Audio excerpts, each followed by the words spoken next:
Shalom, peuple de Dieu, shalom, bana nzambe.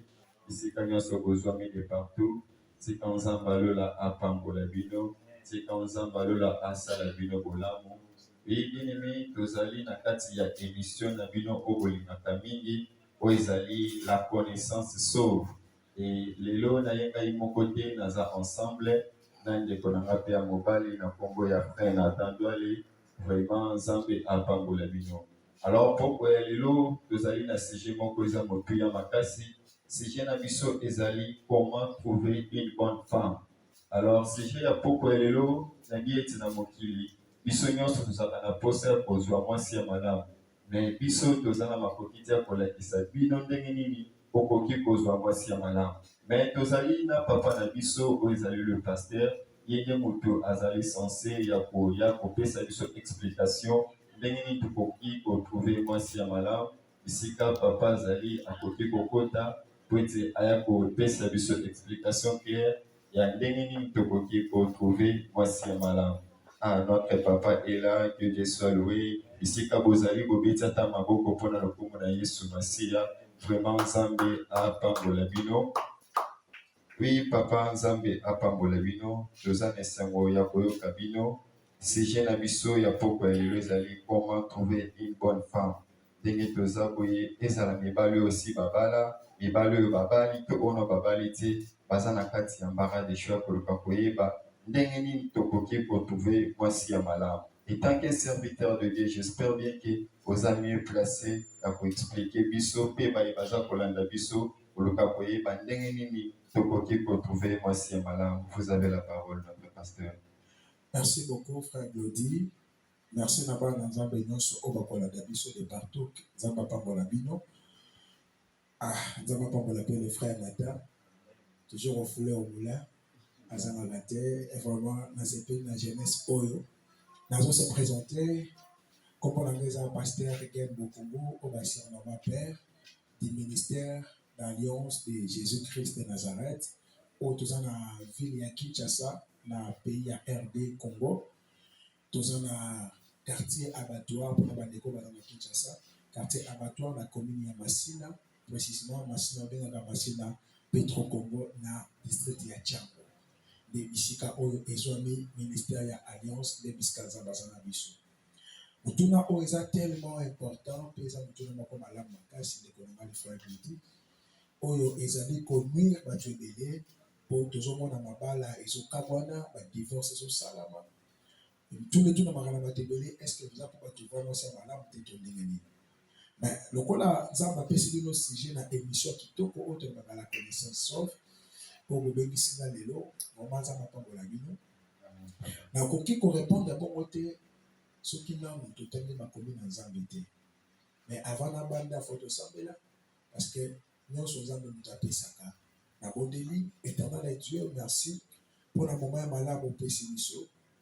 Na tiki émission on a ça le boko na yo pambola la journaliste émission on Zambie pesa biso boyebi pour te donner pour Sundaba, nous avons bakola na biso na nzela ya sujet pe ya terre oyo.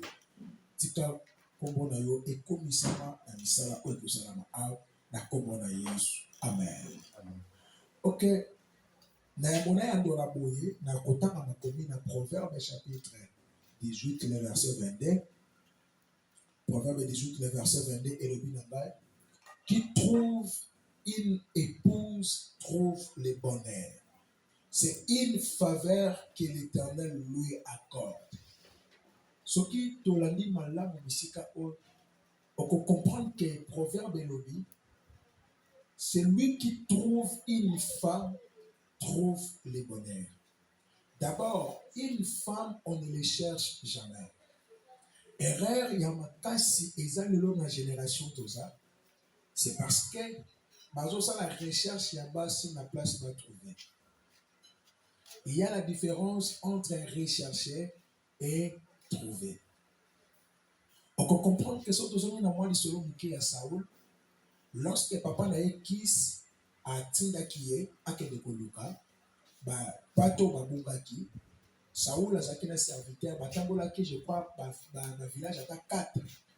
Batika qui t'est trouvé, Otobengi, bampato babongaki baaneso babongaki me mokolo oyo bazwaki décision ya kokende koluka komona mosali na nzambe na place basala susu recherche ezalaki sous recherche te mais ils ont trouvé que baanes bazongaki déjà.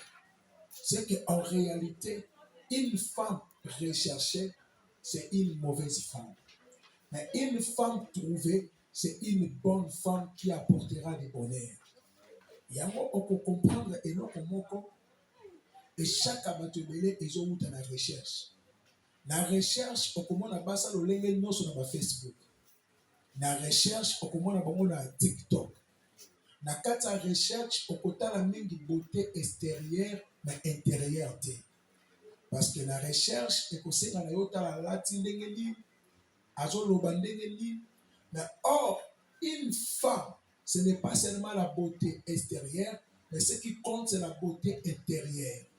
Or, la beauté intérieure, c'est une grâce. Il y a mon Bible, le Bible, proverbe bouillé. Et le Bible, celui qu'on tangi awa, et le Bible, madame, proverbe 18, 22, et le Bible, qui trouve une épouse, trouve le bonheur. C'est une faveur que l'Éternel lui accorde. Donc, pour trouver une femme, d'abord, c'est une faveur. C'est une grâce. On nous a accordé na yo. Parce que toutes les femmes ne sont pas de bonnes femmes. Il y a des mauvaises femmes. Alors, une bonne femme, c'est une grâce. Alors, pour trouver une bonne femme, premièrement, et là, ils ont accordé nous grâce pour trouver une bonne femme. Merci beaucoup. Merci beaucoup, Papa Pasteur Regain. Zambé Apangola Bino pour l'éclaircissement. Mais vous avez parlé de celui qui trouve une femme, trouve le bonheur. Ce que par rapport à trouver, je ne sais pas, et ça, dans un endroit quelconque, il faut trouver, moi, si on soit dans l'église, soit dans Nzela, je ne sais pas. Parce que la Bible, c'est celui qui trouve. Donc, on ne cherche pas. Donc, tu peux moi, c'était faut la trouver. Faut trouver, et que vous allez la manière nini. Dans Nzela, le sambo, peut n'a pas dans l'église, il a trouvé parce que l'église des ECK, parfois peut-être, il va se malam des bazar. Puis dans le quartier, pour celui qui trouve. Comment je peux trouver? Et que vous allez dans le légué. Na kosambe la zamba kotali sangai to na kokende pas pasteur peut-être pasteur pas pour trouver la moi c'est malade. Merci beaucoup ndeko nanga Glody. Nazongi na makomi pour avant de répondre à tout le monde makomi et qui kopesa ba éclaircissement ya malamu. Nazongi na Genèse chapitre 2 le verset numéro 20 na tangi.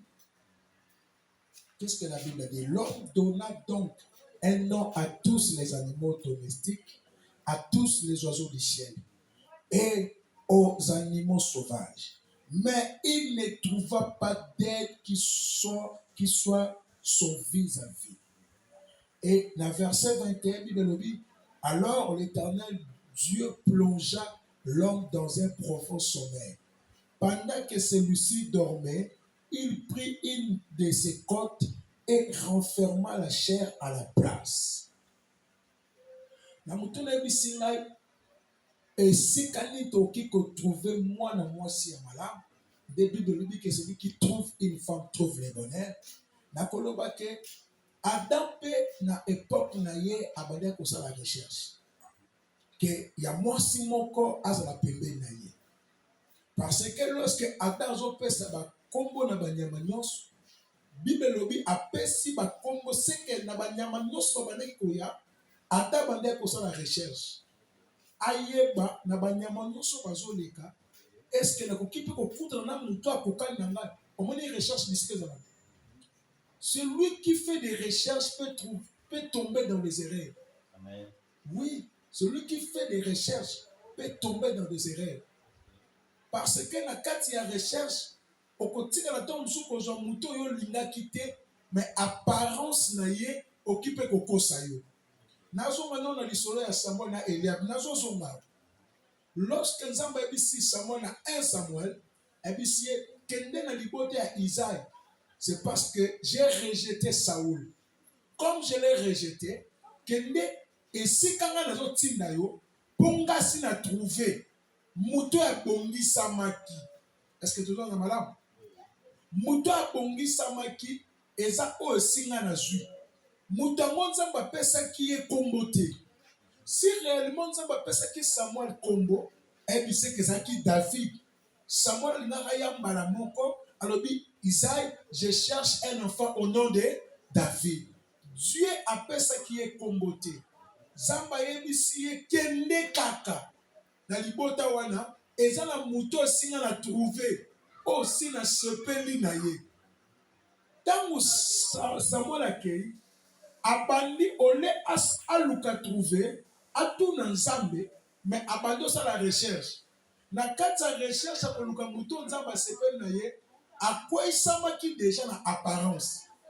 Tango moni Eliab, atali caractère na ye, atali munene na ye, alobi oyo nda kozala roi. Et puis na kuko kesu musika, souvent ba te belé oyo ba pourquoi l'homme a Goliath te, c'est parce que ba kima Goliath à cause de la biographie. Goliath n'était pas fort. Et l'autre bimisa makasa Goliath et sa biographie. Lokola balobaki, il est un homme de combat depuis sa jeunesse. Batangi taille ya nzoto na ye, taille ya epazo simba, ne bisika kimisa bato. Basi mususu oko sala erreur olingi à cause de biographie.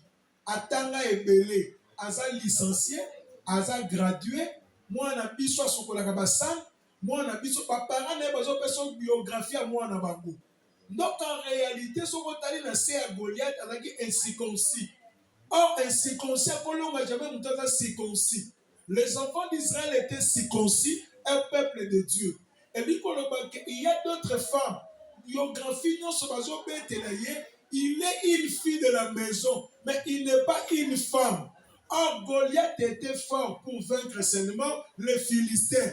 Mais Goliath n'était pas fort pour vaincre les Israélites. Parce que Goliath était incirconcis, il ne pouvait jamais vaincre les enfants d'Israël. Parce qu'il s'est circoncis. Donc, et l'autre, c'est la biographie, moi, je suis à Tanga, moi, je suis à Kitoko, moi, je suis à Lataka Kitoko, Aza Poli. Il est une fille de la maison. Comme elle est une fille de la maison, elle n'est pas une femme. Il y a d'autres filles, comme ma femme, bazana nous ba fille. Alors, à cause de la biographie, on va la épée. Parce que yo bali mo na mo si moko boy oh non nous poser à tata na posa mame silate mukolo boko sona lobi tata na mama na nga baza na kangi biloko na sali nini na ke. Donc on doit comprendre la partie à Samuel dans la bande sur la recherche dans Samuel ne prend pas garde à son apparence. C'est que eloko est comme là qui Adam et sa apparence. Adam bande sur la recherche mais a trouvé té. Donc, quand Nzamba lingisi koyo apesa ye oyaye. Alors, pour Nzamba pesa ye oyaye, il faut nzoto ekufa, abomi nzoto abandi kosala Ève. Attirer Ève na kati ya Adam. Une femme, on ne le cherche jamais. Une femme se trouve à l'homme. Moi, si nous sommes malades, moi, ça bimi kati na yo. Moi, so bima kati na yo te atosali befort. Befort osala ngo en vain. Adam, lorsqu'Alamuki akuti déjà moi c'est ça bongama.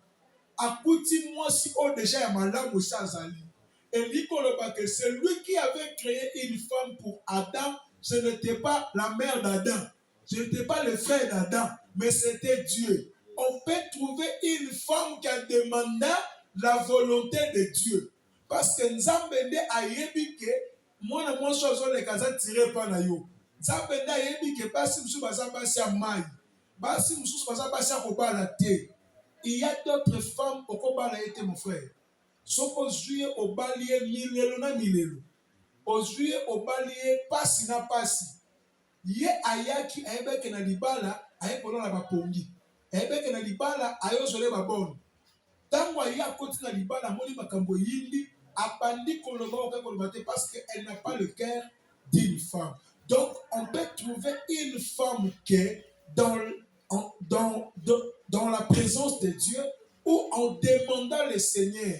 Seigneur, moi si nanga za wapi. Donc en demandant la volonté de Dieu. ntango osengi volonté ya nzambe nde nzambe akotalisa yo mwasi na yo ya solo azali wapi. Soki otuni nzambe te mon frère, meme bato bazolanda biso okokwea na berere ya makasi soki otikali kotuna te nzambe mpo oyeba mwasi na yo aza wapi, parce que mutu ayebi mwasi ya mutu eza kaka nzambe. Awana korépondre. Merci beaucoup, Pasteur Etienne. Vraiment, l'explication est très claire. Alors, j'espère que moi, j'ai déjà posé des questions. Le frère Nathan, pas pour ça, comme on a dit à Kotuna par rapport à Oyo Papa ou Tikoloba. Frère Nathan, est-ce que vous avez aussi des questions, j'espère? Ok, oui. Vraiment que Dieu soit glorifié avec de bons moments comme celui-ci, pour toujours plus en connaissance, pour une petite ambition. Parce que même les gens, mon peuple, périt faute de connaissance. Dans le sens pour que l'objet pour connaître les rêves. Que papa l'objet une bonne femme, retrouver que la bonne santé. Et puis, on a continué à volonté de Dieu. Pays une bonne femme, ils ont abîmé Katina. Oyo abimi kati na yo libanda na yo te. Mango nzete mango etela ekweyaka pembeni na nzete ya mokolo nzete esika abimeli akweyaka na lopango ya bato mosusu te. Soki omoni manga ekweya lopango ya bato mosusu seke eza su ya yo te komi ya bango tikela bango. Vraiment, gloire à Dieu. Donc, question na présent est pas bonne. Ndenge nini okoyeba te oyo ndabima kati na ngai poste poste biso awa. Quelle bonne femme ça va abimi kati na yo. Siko na mobali. Pour la fille basée pays même l'église. Pour la fille basée pays à tout défoncer ou l'autre d'auto, ou sur le tableau de dessert. Ou l'autre qui passe au balai, ou tu peux faire juste un message. Ça m'a plus on va ndenge nini. Tes oyo ndabima kati na ngai. Papa sur notre père pour tout commettre rien de comme ça yebaki. Donc il y a mon papa qui sont dans le monde. Ok, mpona sosolisa biso tozolanda biso nyonso totanga kaka na Genèse chapitre 2 le verset 23. Alors l'homme s'écria, voici bien cette fois-ci celle qui est os de mes os, chair de ma chair. Elle sera appelée femme car elle a été prise de l'homme.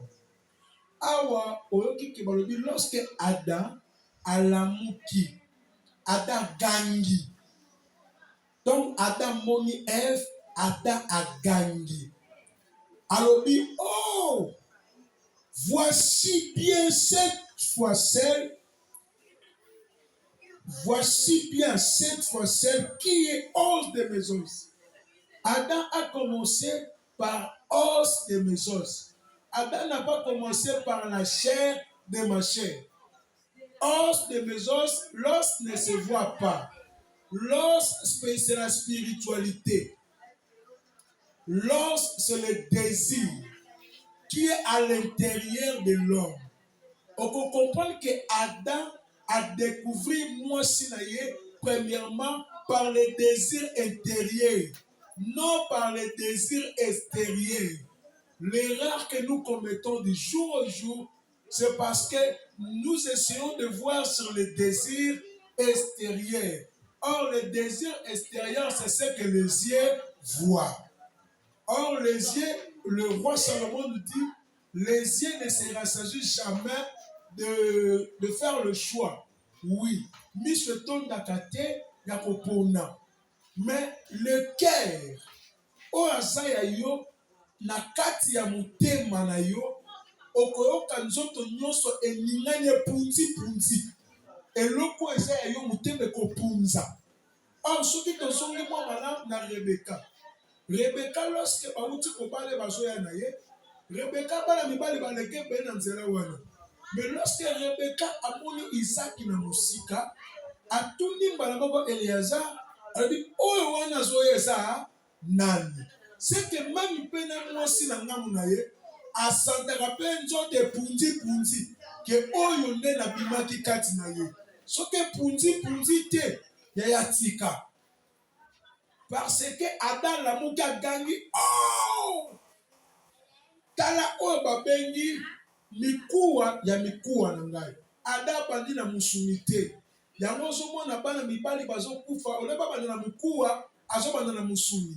mwasi oyo aza na fwenge monene, mwana mwasi oyo avimbisi mabumbi, mwana mwasi oyo alati boye, mpo lelo bana basi nyonso mabungi ya nsima eza makasi. Bana basi lelo mabungi ya nsima eza somi. Lelo mwasi moke aza su te. Mais Adam n'avait pas regardé premièrement la chair. Adam a regardé l'os, ce qui était intérieur. Alors, après avoir Nzambe kopé son moisi, tu dois maintenant vérifier les critères intérieurs. Le critère intérieur de Ekomemabiso, dans Proverbe chapitre 31, le verset 10, place dans le là, la femme vertueuse. La femme vertueuse n'est pas un critère extérieur. Ce sont des critères intérieurs. Mais à partir de wana, okoyeba ke oyo vraiment ndasa yangai. Mais biso lelo ezande likambu ya kotala libanda. Kotali azo denda. Bonso kosa na kelobi peta mabota bana kodenda pe kosila. Bonso kosa na kelobi lorsque pe akobota bana bote pe olinya ke lelo ekosila. Donc je suppose que la beauté intérieure est plus bien que beauté extérieure. Donc on peut répondre d'abord. Vraiment merci beaucoup papa pour l'analyse qui est rendue. Sauf par le temps et moi dans le site, la connaissance pour m'appeler dans le soir. Vraiment c'est bien de comprendre une bonne femme où te trouvera quatre tabisso. Donc ça vraiment plutôt pour ma casse parce que tu peux y bailler par rapport à la punzamité on a vu. Et puis, pour retenir d'abord compte, il y a beauté extérieure, mais d'abord beauté intérieure. Okay. Vraiment, c'est une bénédiction de. Parce qu'il y a des femmes aussi, elles se préparent, elles préparent bien la nourriture. Mais ce n'est pas une femme à épouser. Aza manga voisin mususu. Ce qui manga voisin au lait à moi, pourquoi c'est pas problème? Est-ce que les choses se comprennent bien? Il y a des femmes. Oh, ça pour la monture, nous suppose que c'est simbaté. Elle doit tuer un homme calme. Pourquoi ça moi si mon chien méchante? Comment vous allez survivre ensemble? Comment vous pouvez kandengeli? Dès que vous pouvez kater, et ni le boya. Mukande à Amos chapitre 3 verset 3 le but. Batuni balé sur bazo tambola bazo qualité. Est-ce que bako tambola? Dès que c'est divorce boya. Le kola ngane est simbité. Batu bazo c'est la divorce quand na Afrique de lit.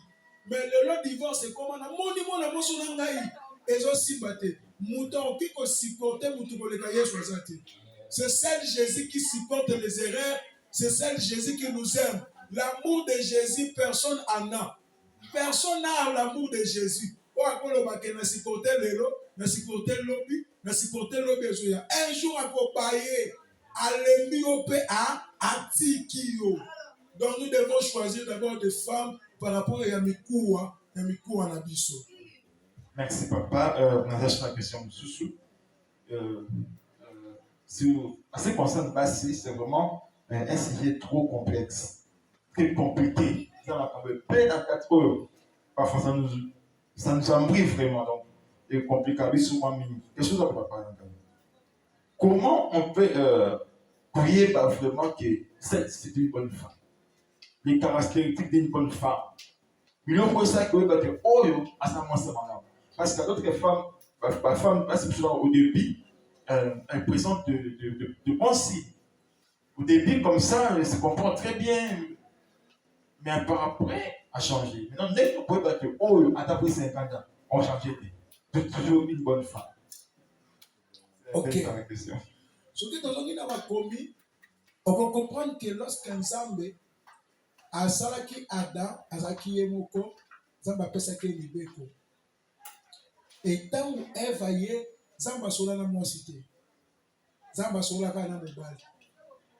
Il y a d'autres femmes, elles ne sont pas seulement de mauvaises femmes, mais elles sont de bonnes femmes. Ça dépend maintenant de toi. Yonde mobali, il faut que oyeba comment orienter une femme, parce que la chose là est sortie de toi. Je donne l'exemple d'un enfant. Éducation meilleure, il y a moins, ce n'est pas l'école. Éducation meilleure, il y a moins, et où t'en as pas parents. Parce que Aza semence au bino de bilisi, éducation liboso moins, soit que c'est colté. Et ça peut église, et ça tata na maman. Soko moni mwana zo finga tata na yo. Azo finga mama na mutu munene. C'est que bolanda famille wana, c'est que tata na mama ba finga naka. Yango mwana akopie oya moni. Tangu Eve aye Adam bandi ko pese mibeko nzamba lobi boye. Tokolia nyonso tout ya jardin, mais likolo ya mbuma o tokolia te. C'est que nzambe soki apesi yo eloko ya malamu, akotika opose la responsable likolo nango. Zamba oki kosala lo nyonso te. Zambe aoki kosala yo nyonso te. C'est parce que nzambe sa pesi yo makoki. Lorsque osu mwana mwasi, o nzamba pesi yo, nzamba pesi yo ba critère o eza intérieur. Yo siko il faut au travailler yango kati na ye pour lobi azala toujours kaka mwasi ya malamu. Mais topo son appete, la femme est l'image de la terre. Pourquoi na quel bisika wana? Moi c'est ça image à mabele. Et loko nyonso yo zolona, mabele opesa yo amour. Oloni manga okokuka manga. Il y a aussi des hommes, olona colérique likola mwasi. Oyele lo kanda, lobi kanda. Ozolona ni na mtema mwasi wana. Ata bandaka ko silika te, yeba koma bisilika silika. Eze loko oloni kati na ye. Oloni jalousie zou ya makase pa mwasi wana. Yeba ke loko zolona lobi yeba kosani. Okokuka yango. Mibale ebele pe bazokisa bana basi. Oloni na kaka mwana mwasi wana molimo ya betaka ye. Soki mabele oloni eloko ya malamu te ekoproduire yo pe eloko ya malamu te. Oyo ozolona lelo kati na ye yango kobuka. Mwasi ozolobisa lelo bonjour. Bonjour, comment tu vas? Comment vous allez? Comment portez-vous? Lobi pe akozongisa eloko ya français. Soko zi mwasi oloni lingala. Soko bapaya baye olingala lobela français euti. Yango de question photo tuna. Vraiment. Français yo lingo lobisa ye na miso bapaya. Est-ce que tongo za kabino mbale olobisa ka yango? Olobisa ke français te na miso bato. Soko bapaya baye akoloba c'est que akobeta ka mama ngala nganza. Tanga akobeta ba bêtise, siko yo bandi ko reprocher na miso bato. Donc a faute pesa na yo. C'est que mobali pe ana part na ye likolo ya mwasi. Donc erreur ya Adam, il fallait pas atika Ève akende ko telengana. D'autre part, l'homme aussi doit surveiller sa femme. C'est ça. Vous comprenez bien? C'est que nzamba ta pesi yo don. Nzamba ta pesi yo don. Mais nzamba ko biso ba on peut pas discipline te. Yo ne faut pas discipline pour obattre la eloko za na mu. Quand nzamba pesi yo mwana, nzamba yo somelo jamais miliki. Nzamba ko pa bona mbongo. Mais nzamba somelo miliki te. Yo ne faut sombela mwana wana miliki pour ça nini agrandir malamu. C'est que ezala eloko musu nzamba pesi yo soko gérer yango pete même manga oyo ekoyi pembeni ya nzete. Soki olokoto liate mutu musu akoya kosala nini alokoti yango pe allié. C'est que mutu musu akoza pe mwasi na yo mais loko eba ko gérer malamu te voisin juillet papa ko sepela makasi. Donc ça on comprend bien et ça n'a pas c'est ça n'a bien. Mais mon père lui pour gérer oui pour surveiller pour battre les ne obéissent. Et ça donc azana e mwasi ya malamu. Aza pe mwasi nzamba pesa ki yo. Mais yonde oyebi ko gérer te. Na quel exemple mo na Matthieu chapitre 25. Nzamba pesi batala, pesi o 5 talents, apesi o 2 talents, apesi o talent moko. Ezaki ya bino. Tant nzamba ye fa rendre compte.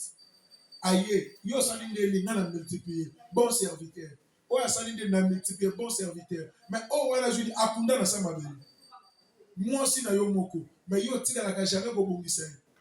Otiki mwasi elongiloka mutu auti na village natal eka lelo. Mais mwasa na Kinshasa. Après on komi kolula basi musu libanda. O ba mwasi ozana ba qualité te, azana ba bonne qualité. C'est parce que yondo zo sala ke ba qualité na ebimate. Ezana basi musu baza malamu, mais zo dépend de pe mobali azue na maboko. Mobali azue mwasi wana so ba bongisi ye. Aposera toujours une femme brillante, éclatante na miso ya bato. C'est que les autres dépendent de paix et l'autre malamu sur quoi ma boka mutamabe a aussi papa. C'est qu'il y a aussi des mauvais hommes. Il y a des mauvais hommes. Oh azu moi si bona santa bien. Na makamuna malamu. Mais yo latisie ba souci. O latisie ba zou après na kindumbo zo sala. mabe ozosala esali kena bibe vile sani ebeba akoma na makambo oyo atikalaki kozala nango tata femme vertueuse yango soki amoni eleki yeba kosala nini akotomboka seke mobali mpasa na part na ye mpo mwasi ozalaka malamu part ya mobali mpe eza bandolinga mobali bandolinga mwasi verset biblique ya Matthieu ata mokolo moko ata secret na food market opesaka ete bando ozwa ye kaka raba shaka ya babababa parla nange esuka na l'église soki tobimi libanda ekomi makambo mosusu parla nange esuki na église bando ozwa mwana bato ayebi kaka ndako église matanga yo ata na fete ozwi mitonyomi ozwi okende matanga mais oyo ye ya ndako même na matanga azalaka na ba-rendez-vous azalaka te c'est que il y a des mauvais hommes qui ont détruit aussi des bonnes femmes. C'est ça. Ok. Vraiment, merci beaucoup, Pasteur Regain. Zambe apambola bino makasi vraiment. Na onyo so uti koloba. J'espère que bande ko bozola na biso, bozo explication moko za très clair. Na biki bitone za ebele, bokotu na po émission silité. Vraiment, c'est une émission où ils ont la connaissance sauve. Donc, boye bi ebiki saka. Je sais bien que beaucoup bika vraiment ebele bino ba bozola na biso beaucoup bika. Pe beaucoup continuer comme ça parce que émission et qu'on continue. Vraiment, Zambe apambola papa Regain. Papa juste liloba ya suka pona ba so baza kolanda biso oyo koki kosala ete peut-être comme na suka ya émission. Juste une dernière parole pour tous ceux qui nous suivent. Ok. Une dernière parole nanga eza bandeko balandi biso que Dieu vous bénisse. Et bandeko ba invité là le frère Claude le frère Neta que Dieu vous bénisse. Amen. Nzamba za lokumu.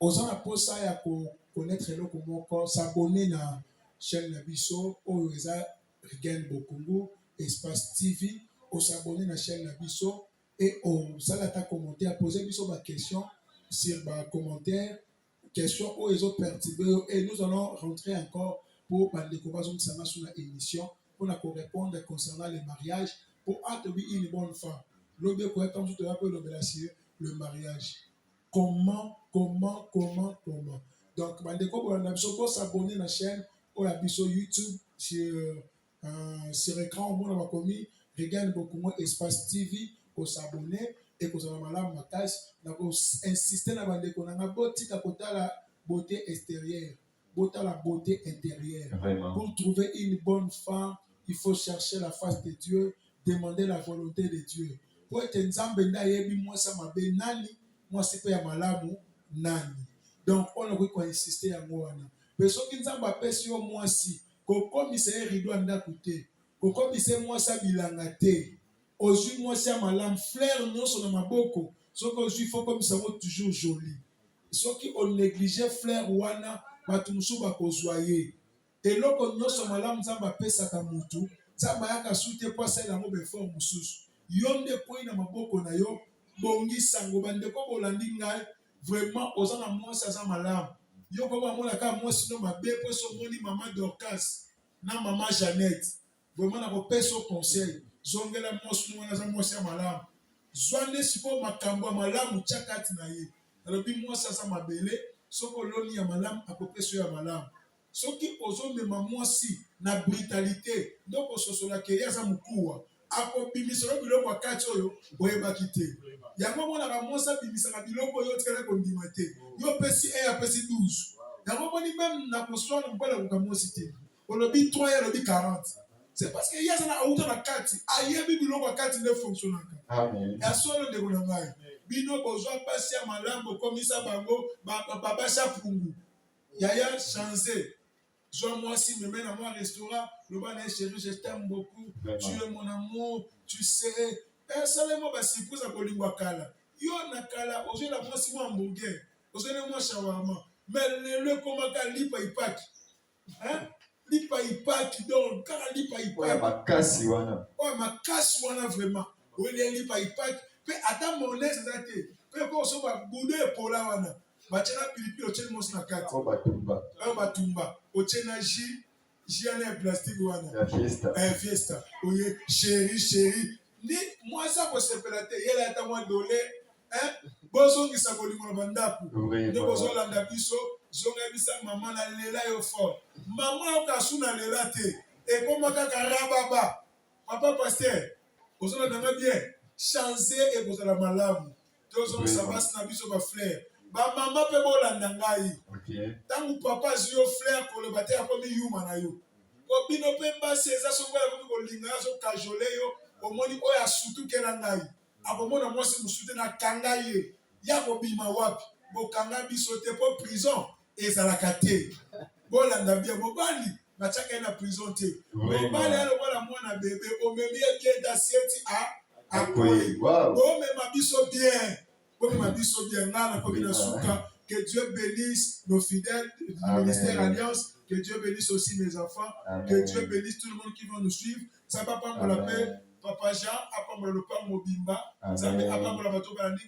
Même dans le pain. Que Dieu vous bénisse. Ça va pas me l'appeler. Dans l'église. De partout. Vraiment, beau s'abonner, beau s'abonner.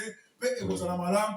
Beau, tu ne l'as vu sur ma commentaire. Zambe arrosant la tour pas mon abisso. Maman, la terre kitoko. Maman, bongise la télé. Maman, tika ma puta air nyonso. Ma puta air nyonso te. Changer peu habillement.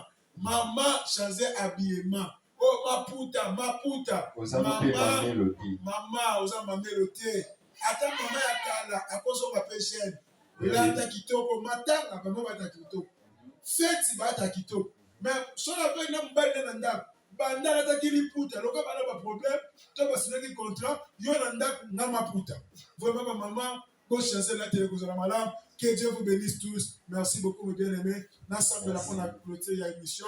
Seigneur, merci pour nous na yo, merci pour la nyonso sali na kabimo mona salo ko na yo, merci pour le ko ba kolanda biso ko la béni pe kolo na bomo tika message o etamona mitema ya batu pour ba couple zo masune sengo. Merci Seigneur Jésus, merci le Tout-Puissant. J'ai ainsi prié. Amen. Que Dieu vous bénisse.